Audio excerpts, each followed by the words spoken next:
Here we are at the Academic Search Premier main page. If you navigated here through the Rutgers portal the way that I showed you in the previous video, you will have been launched directly onto this page. If you got here a different way, you may have landed on the basic search page. You will want to come over to Advanced Search using this link because the Advanced Search interface just makes navigating the search process a little bit easier. So I've given you a scenario for this tutorial in which you're preparing for a presentation for an environmental science class, and you've picked a topic on Martian climate change. And now you need to start your research. You decided to start with Academic Search Premier because you know that it has pretty good coverage for physical sciences. So now that you're approaching this page, you're going to think about how to break down your topic into a way that can fit neatly into the search interface. So you've got Martian climate change.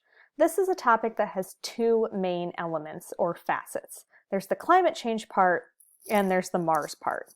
And really you can't have one without the other and still be on your topic. The Advanced Search interface is designed for that. So you see that you've got these different text boxes. These are designed for each of your facets to go into, and then we can link them up. So you're going to go ahead and type climate change into one of the facets. You can put quotation marks around climate change because it's a two-word phrase and you want to make sure that you get both of those ideas. But if you didn't do that, it would still largely work. And you're going to type Mars into the other. You see that you have this and box between them. You're going to want to make sure that that stays on and because you want both climate change and Mars. At this point, you are ready to go. You're going to click the search and it is going to deliver your results. So you'll see that you have 374 articles.